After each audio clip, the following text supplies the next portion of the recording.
નમસ્કાર મિત્રો, આપ જોઈ રહ્યા છો બી ઇન્ડિયા. હું છું સરસ્વતી ચંદ્ર આચાર્ય. ચૂંટણીના પરિણામો આવવાની શરૂઆત થઈ રહી છે. આજે સવારથી મતગણતરી છે. વાવમાં કોનો પડશે વટ, મહારાષ્ટ્રમાં અને ઝારખંડમાં પણ કોનો પડશે વટ. ચર્ચામાં આજે આપણી સાથે જોડાયા છે ભારતીય જનતા પક્ષના નેતા પ્રશાંતભાઈ ત્રિપાઠી અને ટૂંક સમયમાં જોડાઈ રહ્યા છે કોંગ્રેસના નેતા સાગર શાહ તેમજ રાજકીય વિશ્લેષક અમરજીત સૂર્યવંશી, દેવેન્દ્ર આચાર્ય, વરિષ્ઠ પત્રકાર વશિષ્ઠ શુક્લ.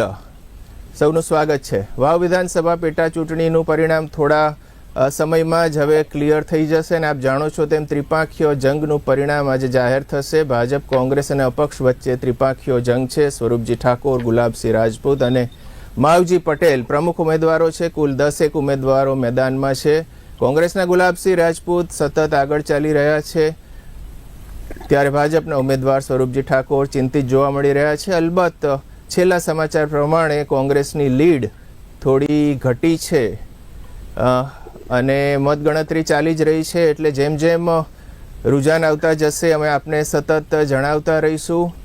અને દરમિયાનમાં વાત કરીએ મહારાષ્ટ્રની, તો સત્તાધારી ભાજપની આગેવાની હેઠળની ગઠબંધન મહાયુતિ સત્તા જાળવી રાખવામાં સફળ જણાઈ રહી છે અને ચૂંટણી પંચના તાજેતરના આંકડા અનુસાર ભાજપ અને સાથી પક્ષો આગળ ચાલી રહ્યા છે. મહારાષ્ટ્ર અને ઝારખંડ વિધાનસભાની ચૂંટણીના જાહેર થયેલા પરિણામોમાં એનડીએને સ્પષ્ટ બહુમતી મળી રહી હોવાના વલણો સામે આવ્યા છે અને આ વલણો અનુસાર આખરી સ્થિતિ શું રહેશે એ પણ જોવાનું રહેશે.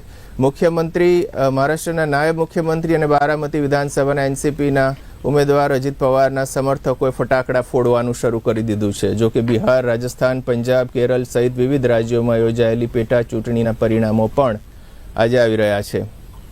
બધાની નજર કેરળની વાયનાડ લોકસભા સીટ પર પણ છે, કારણ કે કોંગ્રેસ મહાસચિવ પ્રિયંકા ગાંધી અહીંથી મેદાનમાં છે. ચૂંટણીના પરિણામો સ્પષ્ટ થયા બાદ વડાપ્રધાન નરેન્દ્ર મોદી દિલ્હી સ્થિત ભાજપ કાર્યાલયે જઈ શકે અથવા કાર્યકરોને સંબોધન કરી શકે તેવી સંભાવના છે. સૌથી પહેલા ભાજપ, પ્રશાંતભાઈ, શું પરિણામો લાગે છે વાવનું અને મહારાષ્ટ્ર અને ઝારખંડ માટે?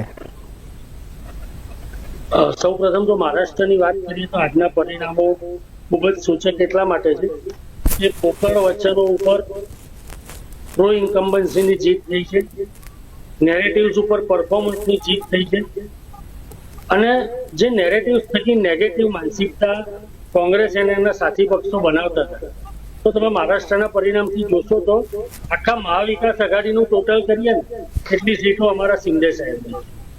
તો લોકસભાની ચૂંટણી વખતે કોંગ્રેસે એના જે ટેવ પ્રમાણે જૂઠાણા ફેલાયા, લોકોને ભરમાવા ટ્રાય કર્યો, તો આ દેશની જે સાણી જનતા છે, આ દેશનો જે સમજુ મતદાર છે, એને મહારાષ્ટ્રમાં એવું બતાવી દીધું કે આદરણીય નરેન્દ્રભાઈ મોદીના જે નેતૃત્વ ઉપર, ભારતીય જનતા પાર્ટીના જે નેતૃત્વ ઉપર જે વિશ્વાસ આ દેશની પ્રજા આજે પણ મૂકી રહી છે. હું એમ કહેવા માંગુ છું કે મહારાષ્ટ્રનું જે પરિણામ છે એ એટલા માટે સૂચક છે કે ભારતીય જનતા પાર્ટી અને એના સાથી પક્ષો અને નરેન્દ્રભાઈ મોદીના નેતૃત્વમાં જે એક પ્રો ઇન્કમ્બન્સી નામનો શબ્દ ઉમેરાયો છે આદરણીય નરેન્દ્રભાઈ, અને એટલા માટે સતત ત્રીજી વખત કોઈ નોન કોંગ્રેસી પ્રધાનમંત્રી આ દેશના ઇતિહાસમાં આજે દેશનું સુકાન સંભાળી.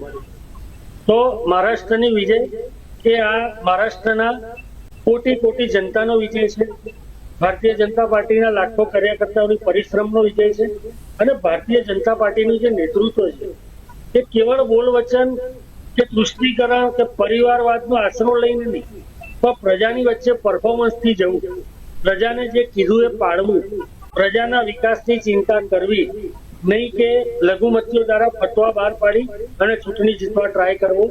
તો આ દેશમાં જે સકારાત્મકતાનું રાજકારણ છે, જે ચરિત્રનું રાજકારણ છે, એને પ્રજાએ બોધપાઠ આપી દીધો છે કે જે લોકો આ દેશમાં નેરેટિવ્સ ચલાવશે અને એ નેરેટિવના કારણે જો દેશ વિરોધી તત્વોને અથવા દેશના વિકાસને રૂકતા જે તત્વો છે તે તત્વોને જો એન્ટરટેઇન કરતા હશે તો પ્રજા હવે સહન નહીં કરે. પ્રજાને ભારતીય જનતા પાર્ટી ઉપર, આદરણીય નરેન્દ્રભાઈ ઉપર, આદરણીય અમિતભાઈ શાહના નેતૃત્વ ઉપર વિશ્વાસ છે. ફરી એન્ડોર્સ મહારાષ્ટ્રની જનતાએ કરે છે. કોંગ્રેસ ચૂંટણીના રુઝાન પર આપની પ્રતિક્રિયા, સાગર શાહ. જો જીત એ એક પેરામીટર નથી કે તમે એ પરફેક્ટ રીતે જીત્યા છો. જો ખરેખર તમારા કામોના કારણે તમે જીત્યા હોત તો 10 વર્ષની રાજનીતિ પછી તમારે મહારાષ્ટ્રમાં બટોગે તો કટોગે અને એક હે તો સેફ હે એવા સૂત્રો ના આપવા પડ્યા હોત. અને જો ખરેખર તમે પ્રધાનમંત્રી થઈ, ગૃહમંત્રી થઈને આવા સૂત્રોથી જીતી રહ્યા છો તો તમે પોતે આવા જ સૂત્રો ઝારખંડમાં પણ આપ્યા હતા અને તમે કહ્યું કે આ ઇન્ડિયા ગઠબંધન એક ઘુસપેઠિયાનું આખું એક ગઠબંધન છે, ઠગબંધન છે અને એ લોકો જો આવશે તો તમારી બેટી રોટીને માટી છીનવીને લઈ જશે. આ રાજનીતિ એ આપણા દેશના વડાપ્રધાને કરી છે. આ બંને રાજ્યોની ચૂંટણીમાં માત્ર ને માત્ર આ પ્રકારના વાયોલેન્ટ સ્લોગન્સ આપીને એ પબ્લિક જોઈ રહી છે. અને જો તમારા આ સ્લોગનથી તમે જીતી રહ્યા છો તો ઝારખંડની અંદર તમને કેમ જીત એટલી મોટી નથી દેખાતી? દેશને તમે છેતરી રહ્યા છો, પરંતુ તમારી જે મોડસ ઓપરેન્ડી છે એ આજે ઇન્ટરનેશનલ લેવલ ઉપર ખુલ્લી પડી ગઈ છે. તમારા નામના વોરંટ જારી થઈ ગયા છે. હવે આ ચુનાવ જીતવાની જે મોડસ ઓપરેન્ડી છે ને એ પણ ધીરે ધીરે ખુલી જશે. કારણ કે જેમ અમારા રાહુલ ગાંધી અને પવન ખેડાએ હરિયાણાના રિઝલ્ટને સ્વીકાર્યું નહોતું દેશની વચ્ચોવચ્ચ, એવી રીતે મહાવિકાસ અઘાડીના નેતા સંજય રાઉતે આને માઇક્રો મેનેજમેન્ટ નહીં પરંતુ ભારતીય જનતા પાર્ટીનું મેન્યુપ્યુલેશન કહ્યું છે જાહેરમાં, મીડિયામાં. કારણ કે વન નેશન અને વન ઇલેક્શનની થિયરી આપનારા લોકો લોકસભાનું ઇલેક્શન 1.5 મહિના સુધી ચલાવે છે અને 7-7, 8-8 ચરણમાં એ ચુનાવ કરાવે છે. એ જ વન નેશન અને વન ઇલેક્શનની થિયરી આપનારા લોકો 4 વિધાનસભાના ઇલેક્શન્સ સાથે નથી કરાવી શકતા. અને જો તમને મળે છે મત, જો તમે ડબલ એન્જિનની સરકાર છો, જો આ નરેન્દ્ર મોદીના કારણે જીત છે વિધાનસભામાં તમારી, તો છેલ્લા 10 વર્ષમાં તમે જમ્મુ એન્ડ કાશ્મીરમાં વિધાનસભાના ઇલેક્શન કેમ નથી કરાવી શક્યા? અને અહીંયા મહારાષ્ટ્રમાં પણ તમે નગર નિગમના, મ્યુનિસિપલ કોર્પોરેશનના એ બધા ચુનાવ કેમ નથી કરાવી શક્યા? જો તમારું નામ છે, તમારી લહેર છે, તમારા સ્લોગન્સ છે, તમારી રાજનીતિ છે, તમે કામ કર્યું છે, તમે વિકાસ 1 વર્ષમાં કરવાના હતા કે મને 1 વર્ષ આપો, હું ઇન્ડિયાને અમેરિકા બનાવી દઈશ, અને હવે 10 વર્ષ પછી તમે 2047 નું ચિત્ર દેખાડો છો કે આપણે 2047માં મહાસત્તા દેખાડીશું. આ સૌથી મોટી રેવડીના વાયદા દેશની અંદર કેજરીવાલ કે ઇન્ડિયા ગઠબંધન નહીં, 15 લાખ રૂપિયા લઈને અમે તમને આપીશું, કાળું ધન લાવીશું, 20 કરોડ નોકરીઓ આપીશું અને 100 સ્માર્ટ સિટીઝ બનાવીશું અને બીજા અનેક. આ રેવડીઓ 2014માં શરૂ થઈ હતી. આ રેવડીઓના જનક એ આપણા દેશના લોકલાડીલા માનનીય વડાપ્રધાન નરેન્દ્ર મોદી છે. અને હવે જ્યારે એ પોતે સત્તામાં આવી ગયા છે ત્યારે બીજા નેતાઓ જ્યારે એ દેશની અંદર પોતાની રાજકારણ કરીને પોતાના પૈસા બચાવીને પોતાના રાજ્યના નાગરિકોને વસ્તુ આપી રહ્યા છે ત્યારે તમે એને રેવડીઓ કહી રહ્યા છો. ત્યારે તમે અહીંયા નાલા સોપરામાં તમારા વિનોદ તાવડે દ્વારા 5 સ્ટાર હોટલની અંદર 15 કરોડની ડાયરીના હિસાબ સાથે 5 કરોડ રૂપિયા બાંટતા પકડાઈ ગયા, વહેંચતા પકડાઈ ગયા. તો એ શું રેવડીઓ હતી કે જલેબી હતી કે શું હતું? એ કોર્ટમાં જવાબ આપવાનો છે. 100 કરોડનો દાવો માંડ્યો છે. વચ્ચે 100 કરોડનો બદનક્ષીનો દાવો. સાગરભાઈ, એમણે કોંગ્રેસનું કે તમારા કોઈ નેતાનું નામ નથી લીધું ભારતીય જનતા પક્ષના નેતાએ? એટલે તમે શું એવું કહેવા માંગો છો કે આ બધું પબ્લિક ડોમેનમાં નથી? હું નામ લઈ રહ્યો છું. એમ નહીં, હું નામ લઈ રહ્યો છું. What I have said, everything is not in public domain. Public ડોમેનમાં હોય એ વસ્તુને બોલી ના શકાય. તાવડે નથી પકડાયા 5 કરોડ આપતા? એ ડાયરીનો હિસાબ આપી શકે છે કે 15 કરોડનો હિસાબ? બદનક્ષીનો દાવો બી માંડ્યો છે. કેમ નહીં? બદનક્ષીનો એનો જવાબ આપજો કોર્ટમાં. આ દેશમાં કોઈ નેતાનું નામ લેવું જલેબીને રેવડીના જનક મોદી કો તો જલેબીના આલુ સોનાને જનક કોણ છે? જે બોલતો હશે એનું માઇક ચાલુ હશે. તમે તમારા વચન ઉપર કાયમ છો. પીસીઆર જે બોલતો હોય એનું માઇક ચાલુ રાખો, બીજાનું માઇક બંધ કરો. અને આ દેશમાં દેશના વડાપ્રધાન જો ઇન્ડિયા ગઠબંધનને ઘુસપેઠિયા કહી શકતા હોય તો ઇન્ડિયા ગઠબંધન નરેન્દ્ર મોદીનું કે અમિત શાહનું નામ કેમ ના લઈ શકે? રાજકીય વિશ્લેષક અમરજીત સૂર્યવંશી, સમગ્ર રુઝાન પર તમારી પ્રતિક્રિયા. નહીં, બટોગે તો કટોગે તમે બોલી શકો. Good afternoon to all the panelists. Yes, મહારાષ્ટ્રના ઇલેક્શનના રિઝલ્ટ આપણી સામે આવી ગયા છે અને ગઈકાલે જ આપણે આના વિષયમાં સાંજના પ્રોગ્રામમાં બહુ ડીપમાં વાત કરી હતી અને આના ઉપર આપણે એક્ઝિટ પોલ્સ બી જોયા હતા. જી. 6 એક્ઝિટ પોલ્સ આપણે ખાસ કરીને ગઈકાલે સાંજના 1 કલાકના પ્રોગ્રામમાં આપણે સ્ટડી બે કર્યા ઇન્ડિયા પર હતા. ટુ ધ ટોપિકમાં આપણે વિગતવાર ચર્ચા કરેલી આ વિશે. વિગતવાર ચર્ચા કરી હતી ગઈકાલે સાંજના અને 6 એક્ઝિટ પોલ્સના આપણે આંકડા જોયા હતા, બહુ ક્લોઝલી આપણે એનાલિસિસ કર્યું હતું. પણ જે રિઝલ્ટ આયા છે આજે અને એની અંદર મહાયુતિ સરકાર બનાવવા માટે they are going ahead and it is an amazing victory for મહાયુતિ. અને જે અત્યારે આંકડા મારી સામે દેખાઈ રહ્યા છે 222, આજે સવારથી હું વહેલી સવારથી જ I was in front of my laptop and I was looking at the news and the way the counting started અને જે રીતના બીજેપીએ લીડ લીધી છે, મહાયુતિએ લીડ લીધી છે, આંકડા એક સમયે they were going about 95 to 75 80 એ રીતના આંકડા હતા. સો ઇટ વોઝ લાઈક નેક ટુ નેક કોમ્પિટિશન હતી.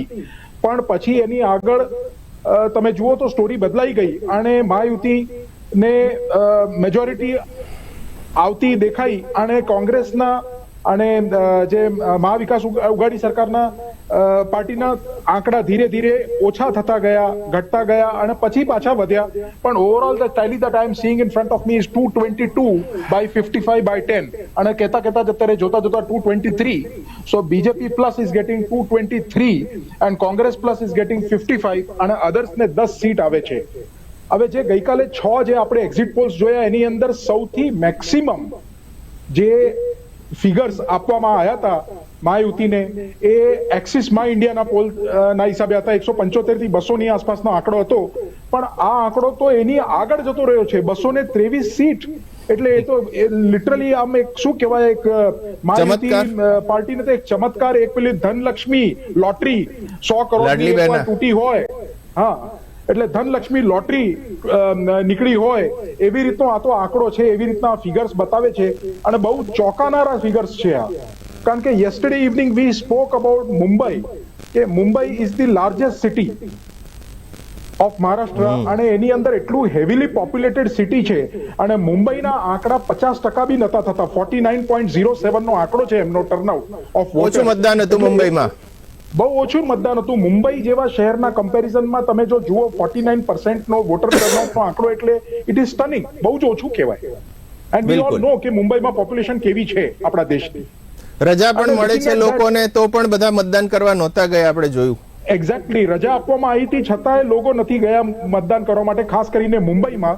બીજા શહેર અને રૂરલની અંદર નો ડાઉટ મતદાન સારું થયું છે અને ત્યાં આગળ ગિરચિરોલી નામની એક નાની જગ્યા છે, there the water turnout is 71%. એટલે એક રીતે એક ચિંતા હતી કે ભાઈ મુંબઈની અંદર જે વોટિંગ જે ઓછું થયું છે શું એનું કોમ્પન્સેટ કરશે બીજા નાના સિટીઝમાંથી અને ક્લાસ બી, ક્લાસ સી અને રૂરલ એરિયાઝમાં શું એટલું ટર્નઆઉટ આવશે વોટર્સનું કે એ મુંબઈનું જે ડેફિસિટ હોય ટર્નઆઉટનું એ કોમ્પન્સેટ કરશે. But this figures are really amazing. They are unthought of figures. None of the exit polls have thought of these kind of figures, and even we did not think that Mahayuti will get 224. Right now it is showing 224 on my screen. And Congress is showing 54 and others is showing 10. And if you see BJP plus, એટલે જે મહાયુતિ 225 seat અત્યારે દેખાય છે અને એમાં 40 seat નો ઇજાફો થયો છે, 40 seats they have increased by. So it is an amazing victory for Mahayuti. અને કોંગ્રેસની અંદર 53 અને એમને they have gone down by 24 seats as it is seen on my screen here, and others are 10 and last time I think they were 26. 16 seat others ની બી ઓછી થઈ છે.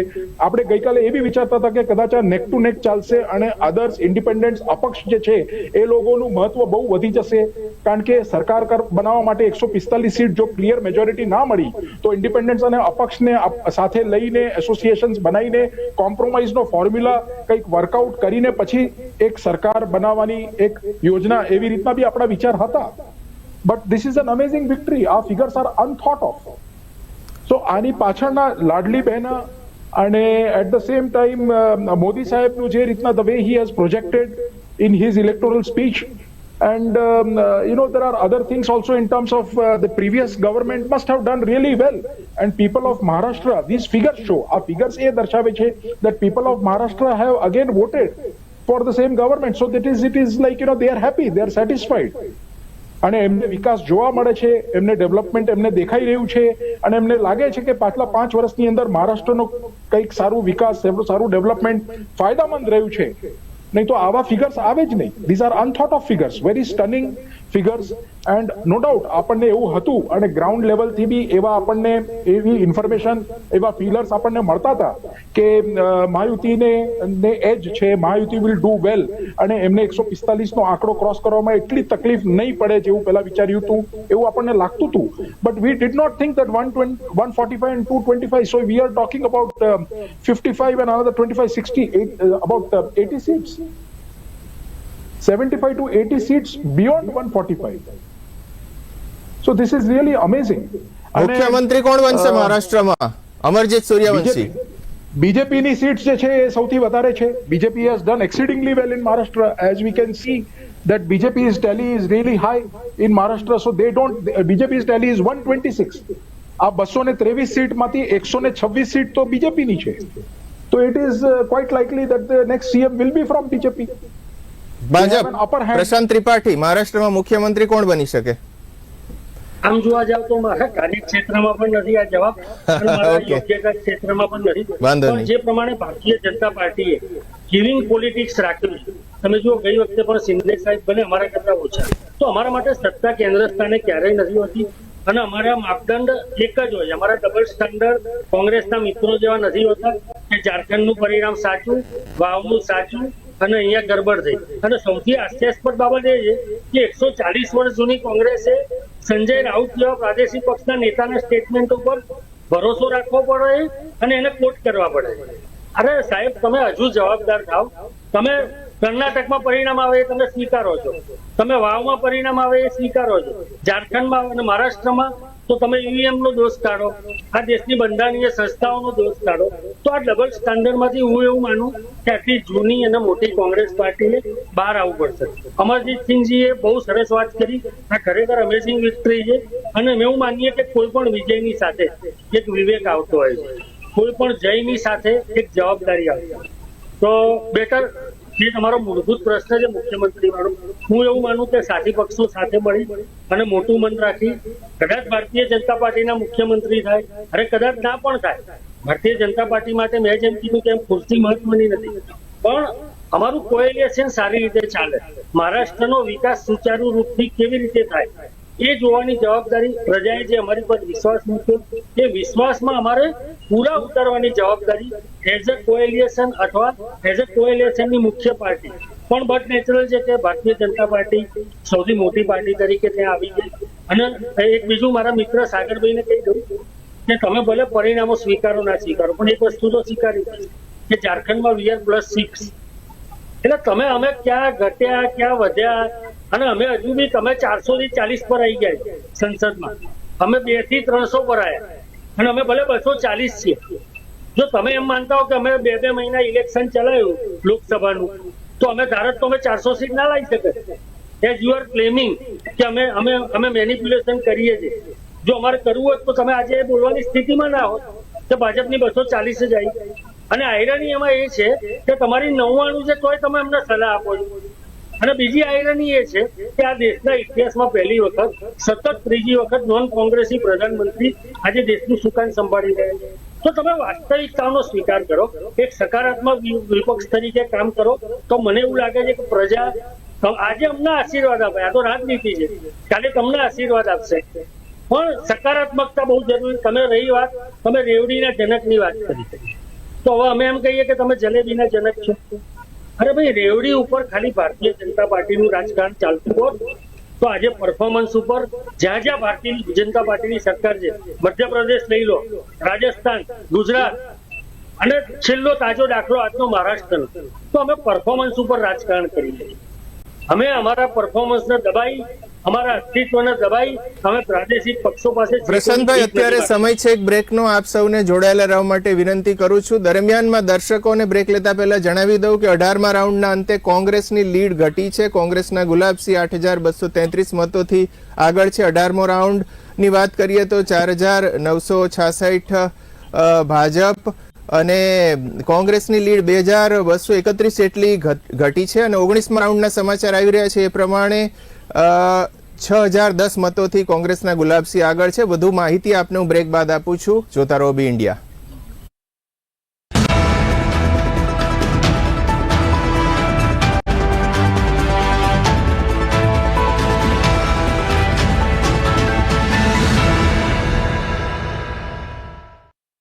દીકરીઓ ભણી ગણીને વિશ્વ સ્તરે નામના કરે તેના માટે શું કરવું જોઈએ? સૌથી પહેલું પગથિયું તેના માટે તેને ભણવા મૂકવી જોઈએ અને આ ભણતર અધવચ્ચે ન છૂટી જાય એની તકેદારી પણ રાખવી જોઈએ. વડાપ્રધાન શ્રી નરેન્દ્રભાઈ મોદીના આ વિઝનને સાકાર કરવા મુખ્યમંત્રી શ્રી ભૂપેન્દ્રભાઈ પટેલે ગુજરાતમાં શરૂ કરી છે નમો લક્ષ્મી યોજના. ધોરણ 9માં પ્રવેશ મેળવતી ગુજરાતની દરેક દીકરીઓને આ યોજનાનો લાભ મળે છે. ધોરણ 9 અને 10માં દર મહિને ₹500ની સહાય અને ધોરણ 10મું પાસ કરતા મળે છે બીજા 10,000 રૂપિયા. એટલું જ નહીં, 11મા ધોરણમાં આવતા જ 12 ધોરણ સુધી દર મહિને મળવા લાગે છે ₹750 અને 12મું ધોરણ પાસ કરતા મળે છે બીજા 15,000 રૂપિયા. કુલ ₹50,000ની આર્થિક સહાય મળે છે. સરકારી કે ગ્રાન્ટેડ શાળામાં ભણતી દીકરીઓને આ યોજનાનો લાભ મળે છે. ખાનગી શાળામાં ભણતી દીકરીઓ કે જેમના પરિવારની વાર્ષિક આવક 6 લાખ કે તેનાથી ઓછી છે તેને પણ નમો લક્ષ્મી યોજનાનો લાભ મળે છે. વિકસિત ભારત વિકસિત ગુજરાતના ધ્યેય તરફ વધુ એક કદમ. નમો લક્ષ્મી યોજના. મુથુટ ફાઇનાન્સે સદીઓથી તમારા ભરોસાને કાયમ રાખ્યો છે અને હંમેશા રાખશે. મુથુટ ફાઇનાન્સ, સદીઓનો ભરોસો હંમેશાને માટે. ઇન્ડિયાની number 1 most trusted financial services brand. તો ગોલ્ડ લોન માટે કોલ કરો 1-800-313-1212.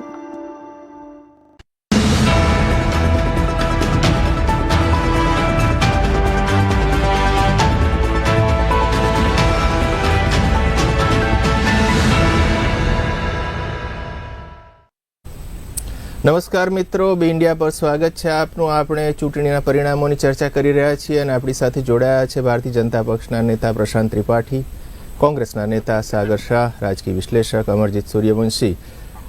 બનાસકાંઠાની ભાભર વિધાનસભાની પેટા ચૂંટણીની વાત કરીએ તો 19મા રાઉન્ડના અંતે ભાજપે 2333 મત જેટલી કોંગ્રેસની લીડ ઓછી કરી છે.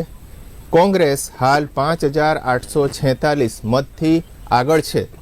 ભાભર પોકેટ ખુલતા કોંગ્રેસના કપરા ચઢાણ શરૂ થયા એવું લાગી રહ્યું છે. ભાભર સાંસદ ગેનીબેનનું હોમટાઉન છે, પરંતુ અહીંયા કોંગ્રેસને ઓછા મત મળી રહ્યા હોય તેવું જણાઈ રહ્યું છે.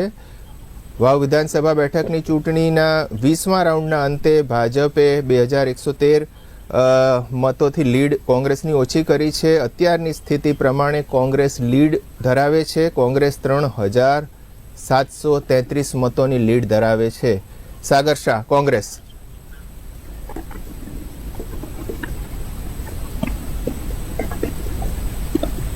આખા મહારાષ્ટ્રની અંદર જી વર્ષોથી તમે જુઓ, કોંગ્રેસ એકલી ઇન્ડિવિડ્યુઅલ હિન્દુ પાર્ટી તમે એને નથી કહેતા કે નથી માનતા, છતાંય સર્વ ધર્મ સંભાવવાળી પાર્ટી મહારાષ્ટ્રમાં 40 થી 50 સીટ રેગ્યુલર વર્ષોથી લાવે છે.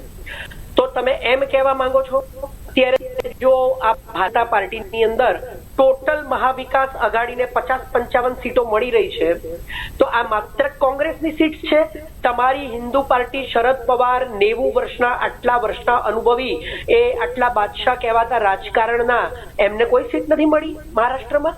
અને જે 20 વર્ષ સુધી બાળા સાહેબ ઠાકરે હિન્દુ પાર્ટી હતી, જેને નરેન્દ્ર મોદીને સપોર્ટ કર્યો, નરેન્દ્ર મોદી કહેતા હતા કે હું બાળા સાહેબ ઠાકરેને મારા ગુરુ માનું છું, કે એમનાથી હું ઘણું બધું શીખ્યો છું, તો એ હિન્દુ પાર્ટી ઉદ્ધવ ઠાકરેને પણ મહારાષ્ટ્રએ વોટ નથી આપ્યા. અને તમે મુંબઈની વાત કરો છો કે મુંબઈમાં વોટિંગ ઓછું થયું, તમે ઇતિહાસ જોઈ લો. મુંબઈ એ મોટું શહેર છે, મુંબઈનું વોટિંગ હંમેશા ઓછું હોય છે. મહારાષ્ટ્રની અંદર કોંગ્રેસ અને શિવસેના જેવા જે પાર્ટીઓ હિન્દુ પાર્ટીઓ, એ પણ હિન્દુ પાર્ટીઓ છે, પ્યોરેસ્ટ હિન્દુ પાર્ટીઓ છે. તમે એમ કહેવા માંગો છો કે મહારાષ્ટ્રએ માત્ર નરેન્દ્ર મોદીને હિન્દુ પાર્ટી તરીકે સ્વીકારી છે, એવું કહેવા માંગો છો? અને વર્ષોની કોંગ્રેસની 40-50 સીટ આવતી હતી, એ આખા મહાવિકાસ અઘાડીની 2 હિન્દુ પાર્ટીઓ જોડાયેલી હોવા છતાં પણ અમે ઈવીએમ નો દોષ નથી કાઢ્યો. અમે જાંચ કરવાની વાત કરીએ છીએ કે જ્યારે 20 તારીખે ચુનાવ ઇલેક્શન પત્યું ત્યારે 65% હતું પછી 66% થયું બીજા દિવસે, પછી 67% થયું. આ તમારી સરકારમાં શું થઈ રહ્યું છે ભાઈ? ડબલ એન્જિનની સરકારમાં 10 લાખ વોટ વધી ગયા એની વાત ચાલે છે. અને આ કઈ કહેવાની વાતો નથી. એડીઆર અને વોટ ફોર ડેમોક્રેસીના રિપોર્ટ છે ભાઈ. 80 સીટની લોકસભામાં તમે ગફલા કર્યા છે, 5 કરોડ વોટના ગફલા કર્યા છે, એના બધા આરોપ છે.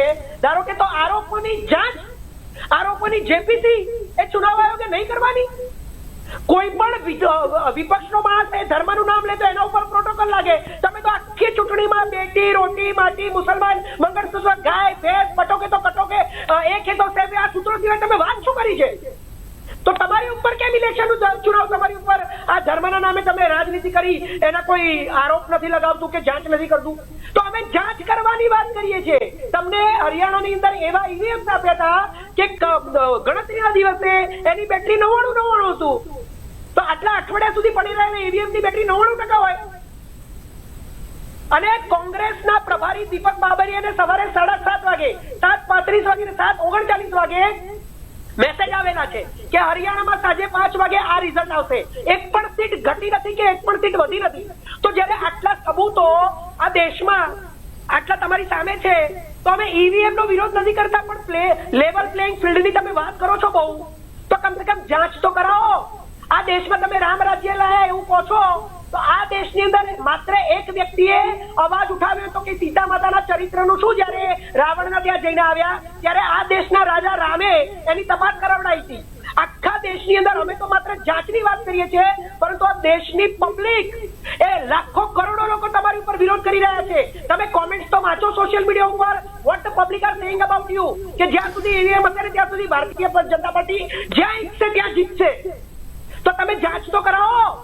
અને અહીંયા પેનલમાં બેઠેલા લોકો કહે છે કે અનબિલીવેબલ, અનબિલીવેબલ. એટલે તમને શંકા છે કે આટલું રિઝલ્ટ ના આવી શકે, 160, 65 કે 75 સુધીનું હતું. તો તમે નોન બાયોલોજીકલ છો, તમે દેવતાઓના દેવતા છો, તમે રામ કરતા પણ મોટા છો ફોટામાં, એટલે તમને આ મળ્યું. જ્યારે તમને ડાઉટ છે બિંગ ભાજપ કે આ તો અનબિલીવેબલ, અનથોટ ઓફ, ચમત્કાર, તમે બોલ્યા, હું નથી બોલ્યો.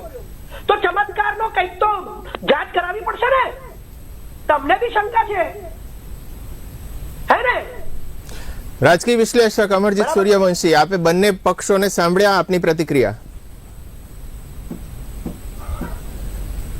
I am shocked with the result, but I am also shocked with the way today's debate is progressing. જે આજની ડિબેટ જે આપણા વચમાં જે આ પ્રોગ્રેસ જે રીતના થઈ રહી છે, that is also equally shocking. But you see, I don't say that you don't have reasons. તમારી પાસે તમારા કારણો છે આ કહેવા માટે, અને but we have to accept the result that has come. જે રિઝલ્ટ જે આજે ડિક્લેર થયો છે, અને આમાં કેવું છે, આ તો પછી સવાલ જે છે, તમે ઇલેક્શન કમિશન ઓફ ઇન્ડિયા ઉપર તમે you are questioning election commission of India, you are questioning the election authorities, એવું થઈ જાય સર. પણ એનું કારણ એ છે કે બડી બાત, બટ જી छोटा मुंह बड़ी बात, बट सर ये तो फिर सवाल इलेक्शन कमीशन के ऊपर और किस तरह से इलेक्शंस को किस तरह से मैनेज किया जाता है उसके ऊपर के सवाल है. बट लुकिंग કુલ મતો જે પડ્યા એ અને ઇલેક્શન કમિશને જાહેર કરેલા મતો વચ્ચે ડિફરન્સ હતો, એવો વિવાદ થયેલો, એ સંદર્ભ છે. હા, એટલે then it is subject to scrutiny. But now coming to this, મારે એટલું જરૂર કહેવું છે કે આ ઇલેક્શનના રિઝલ્ટ ઉપરથી મહારાષ્ટ્રના ખાસ કરીને નાઉ કોંગ્રેસ 21, 18 and 12, 21, 18 અને 12 આ આંકડા છે. તો obviously the stalwarts of the India ગઠબંધન, જે આપણા શરદ પવાર સાહેબ છે અને ઉદ્ધવ ઠાકરે સાહેબ છે, they will have to think. એ લોકોને એમની રણનીતિ ઉપર વિચાર કરવો પડશે, એમને ઘણું બધું એમને છે ને આત્મચિંતન કરવું પડશે. એમને છે ને they will have to do lot of thinking after this kind of result. Nobody expects you are right, Sharad Pawar sahab 90 વર્ષના, he is one of the stalwarts of the industry, political scene na. એ તો he is said to be one of the biggest brains of the politics of India. અને જો એમને 12 seat આવે, 22મા રાઉન્ડમાં વાવમાં ભાજપ આગળ છે. તમને 1 મિનિટ માટે રોકીશ અમરજીત. દર્શકોને તાજા સમાચાર જણાવી દઈએ. 22મો રાઉન્ડ શરૂ થયો છે વાવ વિધાનસભા પેટા ચૂંટણીનો, અને એમાં ભાજપ આગળ ચાલી રહ્યું છે. જી Amarjeet. Yes, so right, so 12 seat જો આવે, એકાદ બે આગળ પાછળ જે બી, it will become concretized as time goes, final result will is yet to come, but જે બી છે એ પ્રમાણે અત્યારે દેખાઈ રહ્યું છે સ્ક્રીન ઉપર, એ પ્રમાણે આપણે જોઈએ તો શરદ પવાર સાહેબને 12 seat, 13 seat, 14, 15 seat, it is very, I mean he has, I mean I don't know, but મેં એટલું જરૂર ગઈકાલે રાતના પ્રોગ્રામમાં કીધું હતું કે આ ઇલેક્શન જે છે it will chart out the future for 4-5 senior political stalwarts of Maharashtra political સિનેરિયોના 4-5 જે મોટા માથા જે કહેવાય, જે બ્રેન્સ કહેવાય, એ લોકો માટેનું ફ્યુચર જે છે આના ઉપરથી નક્કી થશે આ ઇલેક્શનના રિઝલ્ટ ઉપરથી. Like I said, Sharad Pawar Sahib also is a very senior person, but we have to take it up. Then Uddhav Thackeray, then Ajit Pawar also, and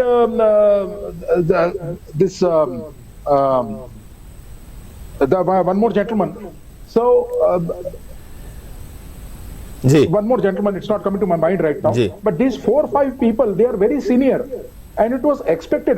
See, we understand that a certain party will become victorious. આપણે સમજી શકીએ કે આ હરીફાઈની અંદર એક party વિક્ટોરિયસ થશે, એક party અથવા એક પાર્ટીનું જૂથ, એક પાર્ટીનું જૂથ વિક્ટોરિયસ થશે, બીજી પાર્ટીનું જૂથ થોડુંક કદાચ ક્યાંક પાછળ રહી જાય. But the margin of victory is also a question. Margin of victory જે હોય એ બી તો વિચારવાની વસ્તુ છે ને. આજે શરદ પવાર સાહેબને 12 સીટ આવે અને અજીત પવારને 40 સીટ આવે. So look at this, and Ajit Pawar is the nephew, whereas Sharad Pawar Sahib is 90 years old, very senior person. So આ કેવી રીતના આ છે? Eknath Shinde, one more, that name that was not coming to me, so it has come now. So Eknath Shinde on one side, and Uddhav Thackeray.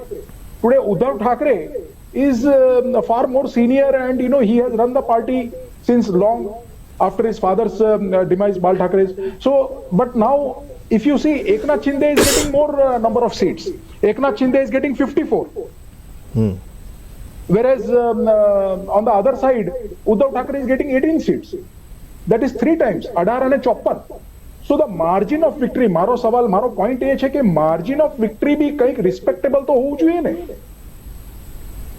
આપણે સમજી શકીએ કે સેન્ટરમાં બી ચલો બીજેપી છે અને ઇન્ડિયામાં એક બીજેપી અને એનડીએ નું વેવ ચાલી રહ્યું છે, પણ મહારાષ્ટ્ર પોલિટિક્સની અંદર એક there is a certain margin of victory. That margin of victory should be respectable.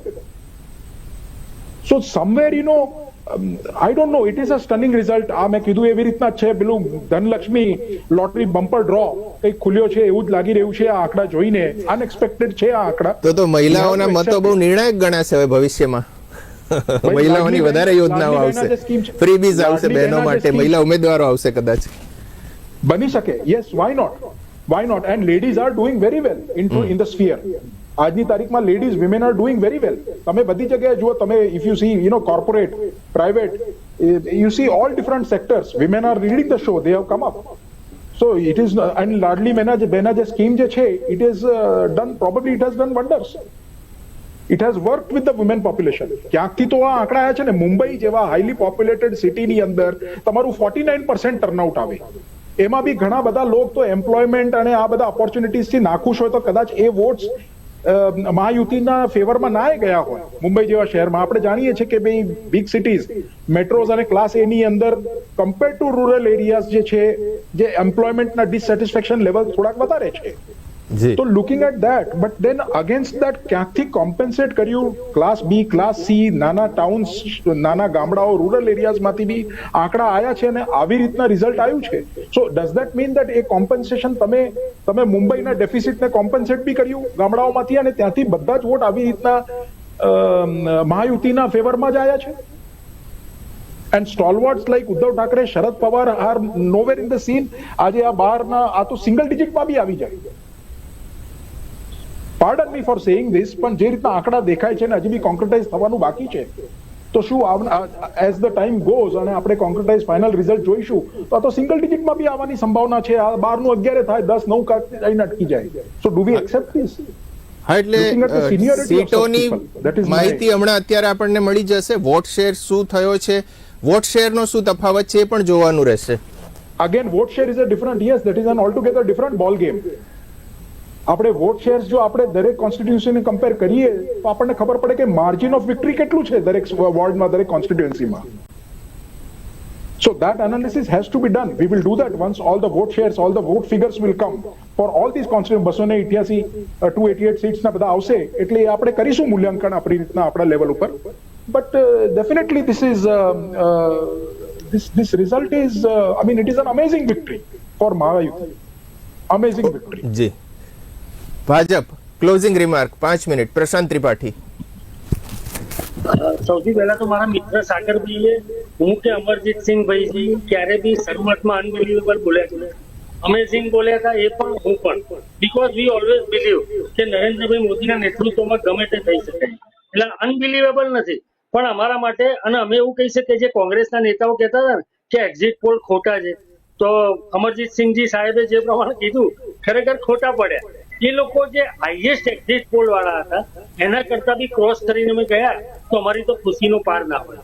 બીજી વસ્તુ એ કહેવા માંગીશ કે હું મારા વક્તવ્યમાં અથવા આજની મારી એક પણ નોટ્સમાં મેં હિન્દુ મુસ્લિમ કે એવો કોઈ શબ્દ વાપર્યો, હિન્દુ પાર્ટી કે આ પાર્ટી, મેં જનરલ વાત કરી, પરફોર્મન્સની વાત કરી, પ્રજા સુધી તમારે કેવી રીતે જવું જોઈએ રાજનીતિની વાત કરી. પણ મારા મિત્ર સાગરભાઈએ હિન્દુની વાત કરી, બટોકે તો કટોકેની વાત કરી. તો અમારે કોંગ્રેસની આ માનસિકતાના કારણે આવા સ્લોગન લાવવા પડે છે, કારણ કે લોકસભાની ચૂંટણીમાં આપણી ભોળીભાળી જનતાને બંધારણ બદલાઈ જશે, તમને તમારું અનામત લઈ લેશે, આવી જે ભ્રમણાઓ ફેલાઈ અને સમાજમાં વિભાજન કરવાનું કામ કર્યું. એટલા માટે અમારો આ કોઈ બટોકેટો કટોકેનો નારો કોઈ ધર્મ વિશેષ કે સંપ્રદાય વિશેષ માટે નહોતો. અને મને એ જાણીને આનંદ થયો કે આજે મારા મિત્ર પ્રભુ શ્રી રામજીનું દ્રષ્ટાંત આપતા હતા કે જેમની પાર્ટી પ્રભુ શ્રી રામજીના પ્રાણ પ્રતિષ્ઠામાં જવા માટે શરમાતી હતી, કારણ કે એમને મુસ્લિમ તુષ્ટિકરણની, એમને મુસ્લિમ મતોની બીક લાગતી હતી. તો આજે મને વાતનો જાણીને આનંદ છે કે ભાઈ પ્રભુ શ્રી રામજીનું દ્રષ્ટાંત સાગરભાઈ આજે ડિબેટમાં આપી રહ્યા હતા. પણ મારે ક્લોઝિંગ નોટમાં ખાલી એટલું જ કહેવાનું કે આ દેશની રાજનીતિ હવે જેમ માનનીય રાજીવ ગાંધી કહેતા હતા ને કે હું 1 રૂપિયો અહીંથી કાઢું તો 85 પૈસા પહોંચતા નથી, 15 પૈસા જ વપરાય છે. આ દેશની રાજનીતિ હવે 1 રૂપિયો વાપરવાની રાજનીતિ છે, એકની અંદર 4 આના ઉમેરીને વાપરવાની રાજનીતિ છે. આ દેશની રાજનીતિ હવે પરફોર્મન્સની રાજનીતિ છે, નેરેટિવ્સની રાજનીતિ, વિભાજનની રાજનીતિ, ડબલ સ્ટાન્ડર્ડની રાજનીતિ, પરિવારવાદની રાજનીતિ. મારા દેશમાં કુદરતી આફત આવી હોય, મારા દેશના લોકો ભૂખે મરતા હોય, મારા દેશમાં કંઈક અણછાતી ઘટનાઓ બનતી હોય અને હું વિદેશમાં જઈ વેકેશન માણું, એવા નેતૃત્વના દેશમાં કોઈ સ્થાન નથી. આ દેશને કર્મઠ, પરિશ્રમી, નિષ્ઠાવાન, રાષ્ટ્રવાદી નરેન્દ્રભાઈ મોદી જેવું, અમિત શાહ જેવું, દેવેન્દ્ર ફડણવીસ જેવું નેતૃત્વ આ દેશની જનતા માંગી રહી છે. વાવ વિધાનસભા બેઠકની ચૂંટણીના 22મા રાઉન્ડના અંતે કોંગ્રેસની 350 મતોની લીડ છે. ક્લોઝિંગ રિમાર્ક કોંગ્રેસ, સાગર શાહ. હવે આ બધા સવાલોનો જવાબ હું આપીશ, એટલે મને શાંતિથી થોડોક 2 મિનિટ એમને જેટલો સમય આપ્યો એટલે મને આપજો. સૌથી પહેલા તો મેં અહીંયા હિન્દુ મુસ્લિમ કર્યું જ નથી. ભારતના વડા ગૃહમંત્રી હેમંતા બિસ્વ શર્મા અને યોગી આદિત્યનાથ, આ 4 નેતાઓએ ભારતીય જનતા પાર્ટીના બંને રાજ્યોમાં માત્ર ને માત્ર હિન્દુ મુસલમાન કર્યું છે એનો જવાબ આપ્યો છે. આ ભાજપના નેતાને કઈ આવડતું ના હોય બોલતા, આર્ગ્યુમેન્ટ કરતા, તો મારી ઉપર શું કરવા આરોપ મૂકે છે? બીજો શબ્દ મેં જે વાપર્યો એ અનબિલીવેબલ, અનથોટ ઓફ, એ આપણા વિશ્લેષક બોલ્યા છે એ શબ્દનો મેં ઉપયોગ કર્યો. અને બીજું કે ચમત્કારિક શબ્દ પણ એ બોલ્યા છે. અને ત્રીજી વાત કે દર વખતે તમારી પાસે એક જ શબ્દ હોય છે કે રાજીવ ગાંધી કહેતા હતા 1 રૂપિયો આપતો તો. અલ્યા પણ રાજીવ ગાંધી તો સાચું કહેતા હતા કે હું આખો 1 રૂપિયો આપતો તો, મારી ઓથોરિટી ક્લિયર હતી, અમારા પ્રધાનમંત્રી ચોર નતા. પરંતુ તમારા પ્રધાનમંત્રી તો ભોપાલની અંદર મધ્યપ્રદેશમાં અજીત પવાર જેવા માણસને એમ કે છે કે 70 લાખ કરોડ રૂપિયાનો કરપ્ટેડ માણસ છે, એને હું કાલે જેલમાં નાખીશ અને 48 કલાકની અંદર એને ડેપ્યુટી સીએમ બનાવે છે મહારાષ્ટ્રના. તમારું તો ટોપ જ, તમારી તો હાયર ઓથોરિટી, તમારા તો પ્રધાનમંત્રી કરપ્ટેડ છે. ગુજરાતના મુખ્યમંત્રીએ કહ્યું છે કે મેં ગુજરાતમાં છેલ્લા 25 વર્ષમાં એટલું કરપ્શન જોયું છે જેટલું મેં મારી જિંદગીમાં નથી જોયું. તમને ડિબેટ કરતા ના આવડતી હોય ને તો ગોખેલા શબ્દો લઈને દર વખતે ના આવી જાઓ. મિત્ર કરીને જુઠ્ઠી વાતો ના કરો, રિઝલ્ટ ઉપર વાત કરો, તથ્યો ઉપર વાત કરો, લેવલ પ્લેઇંગ ફિલ્ડ ઉપર વાત કરાવો. આ સુપ્રીમ કોર્ટે કહ્યું છે કે તમારી ઈડી, ઇન્કમ ટેક્સ અને તમારો ચુનાવ આયોગ એક પિંજરે કા તોતા હૈ. Accept this.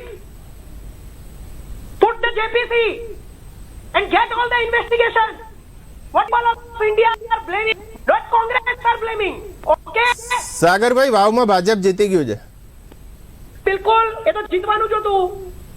છેક સુધી કોંગ્રેસ જીતે ને છેલ્લે ભાજપ જીતી જાય. હરિયાણા જીતી જાય, ધરાતલ ઉપર તો કોંગ્રેસ હોય, મહારાષ્ટ્રમાં પણ ધરાતલ ઉપર કોંગ્રેસ હોય, અને છેલ્લે અનથોટ ઓફ અને અનબિલીવેબલ રિઝલ્ટ આવે પણ એના ઉપર જાંચ ના થાય. એક સાથે ચુનાવો ના કરાવી શકાય, નાના મ્યુનિસિપલ કોર્પોરેશનના ચુનાવો ના કરી શકાય, કારણ કે તો ઉદ્ધવ ઠાકરે જીતી જાય, શરદ પવાર જીતી જાય.